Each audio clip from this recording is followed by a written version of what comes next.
My mother-in-law's words sliced through the air as we sat in the restaurant, the aroma of the lavish meal before us tainted by her disdain. "Do you truly believe there's a place for you here?" she added, a smirk playing on her lips. "They're just a daughter-in-law, not blood," she continued, her hand waving dismissively, a gesture that felt like an invitation to leave.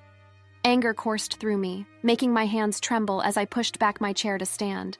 But before I could exit the room, she halted me with a raised hand. "Wait, what about the bill? If you're leaving early, leave the money," she demanded, a smug expression on her face. I met her gaze with a defiant smile. "Why would I pay for a stranger's bill?" I retorted.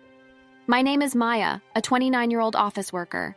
My husband Terrell and I are content in our relationship, except for one persistent problem: my overbearing mother-in-law. Living close to her, she invaded our lives, criticizing my cooking and homemaking skills. Uninvited, she'd barge in, pointing out every flaw, all while pretending to be a concerned mother. When I complained to Terrell, he didn't believe me. In his eyes, his mother was just a loving parent, blind to her manipulations. As time passed, her intrusions grew worse. Armed with a key my husband had given her, she'd enter our home, criticizing and complaining about everything. She even tarnished my reputation with the neighbors, spreading lies about me.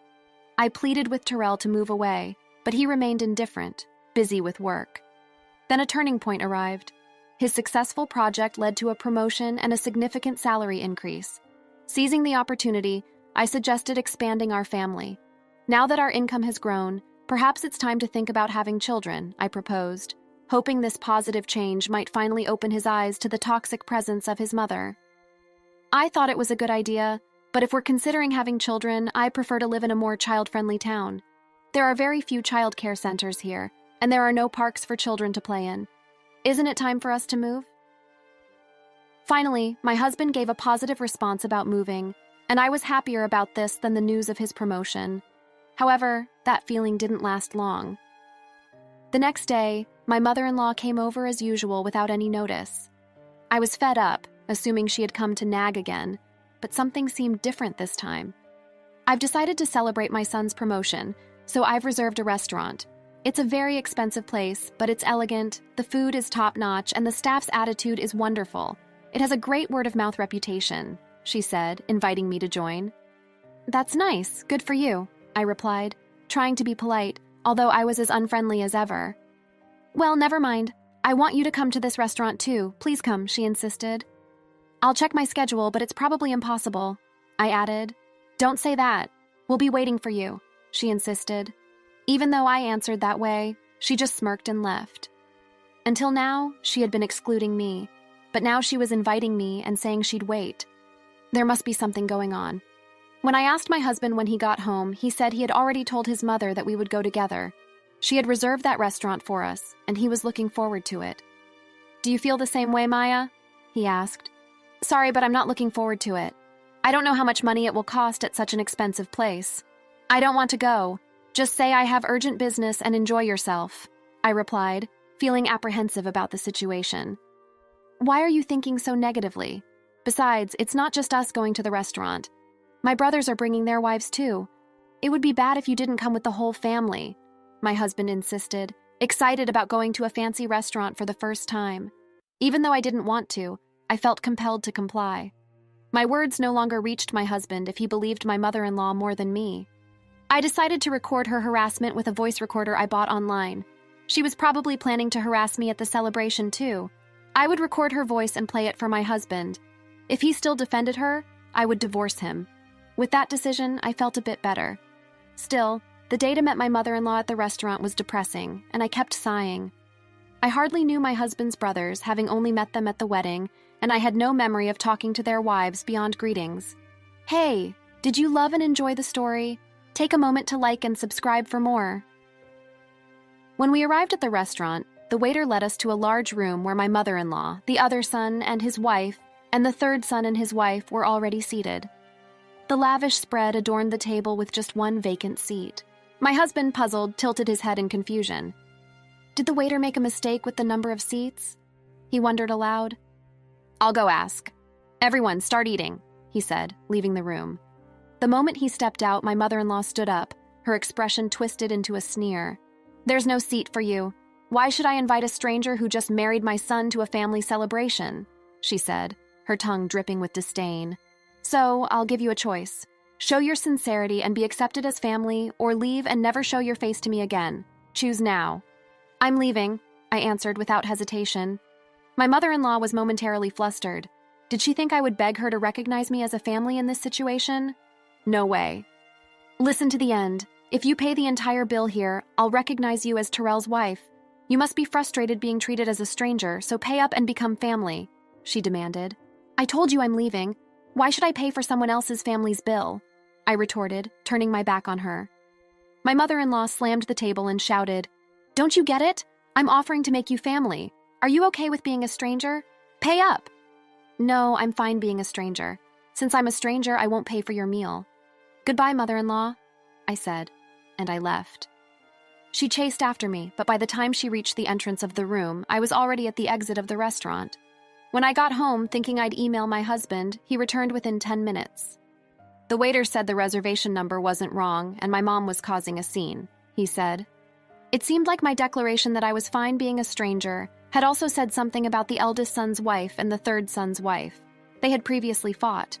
Enduring harassment silently was the only option, but seeing me talk back made them realize they could do it too. In their momentum, both of them left, and our husbands, the eldest and third sons, hurriedly followed suit. I had braced myself for complaints from my mother-in-law, and sure enough, within 3 hours, the phone started ringing incessantly. It was so disruptive that I eventually blocked the calls. However, one call managed to get through from an unknown number. Hello, sorry for calling so late. Is this Maya's mobile phone? The man on the other end identified himself as a police officer from the nearby police station.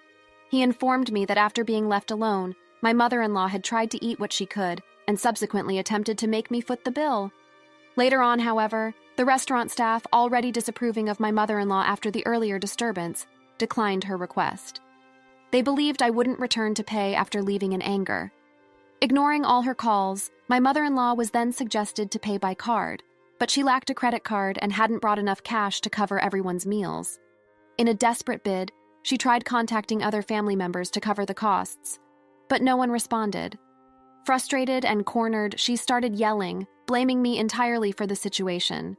Her anger escalated, leading to a scene where she damaged expensive vases and flower pots at the restaurant. This chaos prompted the restaurant to call the police. The responding officers managed to calm down my furious mother-in-law, but she adamantly refused to accept any wrongdoing. The restaurant not only went unpaid, but also was burdened with a troublesome customer. They sought help to escort her home. Feeling guilty about ignoring a call from the police, my husband and I reluctantly returned to the restaurant. Upon our arrival, my mother-in-law was being pacified by the police. The moment she spotted me, she raised her eyes and, crossing her arms, screamed, "You're good for nothing. This situation happened because you didn't pay the bill. It's natural to help your mother, isn't it? Pay up now." I was utterly astonished when my mother-in-law uttered something almost threatening, even with the police present. They had clearly stated that if no one took her home, they would either escort her to her in-laws' house in a patrol car or arrest her for dining and dashing. Please take her away, arrest her, or whatever it takes. Just make her take responsibility, I said, my voice cold and resolute. Mother-in-law's eyes widened in shock at my words. How could you say something so cold? I can't believe it. Just pay up. It's bad luck to have a family member arrested, she pleaded. I don't care. I'm not family, and I don't want to get close to someone who's talking crazy and causing a scene, I replied, attempting to leave the restaurant and let the police handle the situation.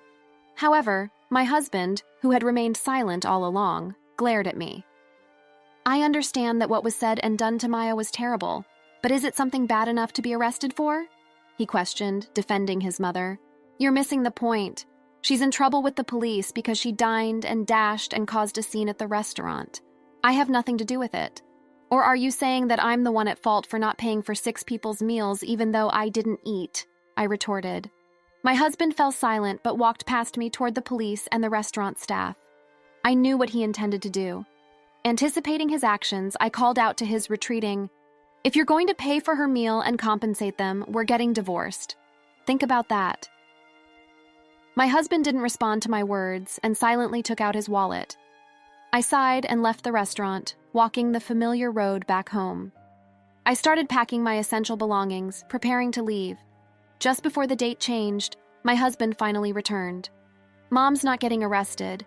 It seems she was really in the wrong, but the restaurant said they'd forgive her if I compensated them and promised she'd never come back. I didn't have nearly enough money, so I had my brothers come and help. "Oh, I'm so tired," he explained, his voice weary. He continued rambling about what happened after I left, seemingly annoyed by my lack of reaction. Then he approached me, noticing my packed bags. "Hey, what's with these bags?" he asked, puzzled. "I'm preparing to leave the house because we're getting divorced. I told you that if you defended her, we get divorced. You're not going to say you didn't hear me, nor are you," I replied firmly. My husband looked down at me, his eyes wide with astonishment. Then he raised his gaze and began to yell, "What's going on? Today you've been acting strange all day. I understand that Mom did something terrible, but why do we have to get divorced?" he protested.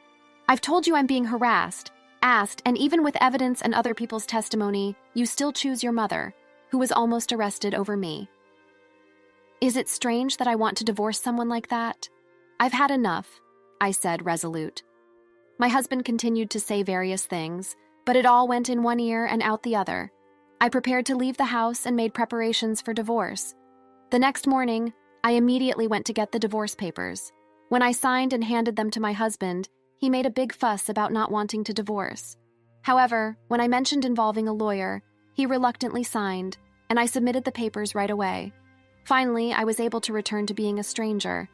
Afterward, my husband moved out of the house and went to live with his parents. He had relied on me for most of the housework, so he couldn't manage it himself. As a result, the house became a mess. Disliking the dirty house, he canceled the apartment lease and decided to return to his parents' home. Additionally, the eldest and third sons faced similar outcomes. On the day when my husband called his brothers to help with the compensation, they each had a big fight with their wives. The wives protested that they didn't want to pay for something that was their mother's fault, but the brothers used their savings to assist their mother without consulting them. Moreover, the brothers believed their mother-in-law's words, thinking they might get arrested because of their unreasonable wives. Their love cooled at the sight of them belittling, and they were immediately confronted with the prospect of divorce. Both of them returned to their parents' homes, refusing to do housework. In the end, the mother-in-law and her 3 childish brothers also returned to the in-laws' house. Thanks to the situation, they became a subject of mockery among the neighbors, who spread the word that all the brothers were abandoned by their wives. Mother-in-law dismissed these rumors as nonsense, passionately defending her sons and blaming their wives for their failures. The husbands, hearing the story, smugly nodded, convinced that divorcing them was the right decision. However, my relationship with the neighbors remained decent, and nobody believed these tales. They were aware of their mother-in-law's nasty personality and kept their distance, quietly laughing at her. Mother-in-law became known as a failed mother who couldn't educate her sons, while the husbands gained a reputation in the neighborhood as mama's boys, who defended their mother instead of protecting their wives. Despite the furious attempts of my mother-in-law and my husband to contact me, I changed all my contact information and moved to a new house. In the end, they couldn't find us, and they lived their lives constantly complaining. Since I'm no longer involved with my mother-in-law and the others, my days have become enjoyable. Being free from the stress of dealing with her is a significant relief, and making new friends has also been wonderful. In fact, during the divorce process, I bonded with the ex-wives of the eldest and third sons over our shared grievances about my mother-in-law. Now we often go out for meals and enjoy shopping on weekends. They've given me such wonderful friends I might even have to thank my ex-husband. The day after tomorrow, we're all planning to visit a new cafe. From now on, we can do what we want.